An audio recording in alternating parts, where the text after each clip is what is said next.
கர்த்தருடைய நாமத்துக்கு மகிமையுண்டாவதாக. இன்றைய வார்த்தை சங்கீதம் 91:10.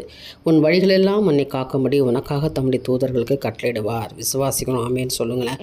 ஆண்டவர் பாதுகாக்கிறவர், அவர் நம்மளை தப்புவிக்கிறவர். ஆபத்துகள், விபத்துகள் இவை எல்லாவற்றிலிருந்து தேவன் நம்மளை பாதுகாக்கிற தேவனாக இருக்கார். அவர் சொல்கிறார், வழியெல்லாம், நீ போகிற பாதையெல்லாம் உனக்காக நான் என்னுடைய தூதர்களை நான் கட்டளையிடுவேன். அவர்கள் உன்னை என்ன செய்வாங்கன்னா, உன் பாதம் கல்லில் இடராதபடிக்கு அவர்கள் உன்னை தங்கள் கைகளில் ஏந்தி கொண்டு போவார்கள். விசுவாசியம், ஆமேன்னு சொல்லுங்கள். பார்த்தீங்களா, நம்முடைய இடர்கள் வராதபடி, ஆபத்துகள் வராதபடி, பிரச்சனைகள் வராதபடி கர்த்தர் நம்மளை ஏந்தி கொண்டு சுமந்து கொண்டு போகிற தேவரான இருக்கிறாராம். நம்புங்க, நிச்சயமாக இந்த நாள் ஒரு பெரிய காரியங்களை கர்த்தர் உங்களுக்கு செய்வார். உன் வழிகளெல்லாம், நீ போகிற பாதையெல்லாம் நெய்யாய் பொழிந்துள்ளோம். கர்த்தர் தமக்கு வேண்டியவர்களுக்கு உதவி செய்ய அவர் நல்லவராக இருக்கார்.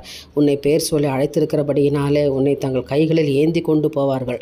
உனக்கு ஒருவருக்காகவே கர்த்தருடைய தம்முடைய தூதர்களை கட்டளையிடுவார். என் மகளை பாதுகாத்துக் கொள்ளுங்க, என் மகனை பாதுகாத்துக்கொள், என்னுடைய பிள்ளாவை அவனை பாதுகாத்துக்கொள் என்று சொல்லி கர்த்தர் கட்டளையிடுவார். அதனால் அவருடைய வசனத்தின்படி நீங்கள் விசுவாசிக்கின்ற தினத்தில் உங்களுக்கு ஒரு பாதுகாப்பும், உங்கள் வழிகளில் இருக்கிற எல்லா பிரச்சனையும் கர்த்தர் எடுத்து போட்டு சுமூகமாய் ஒரு ஆசீர்வாதமான ஒரு நாளாய் கர்த்தர் மாற்றி தருவார். நிச்சயமாக இந்த நாளில் நீங்கள் சுமந்து கொண்டு போகப்படுவீர்கள். கர்த்தரால் ஆசீர்வதிக்கப்படுவீங்க.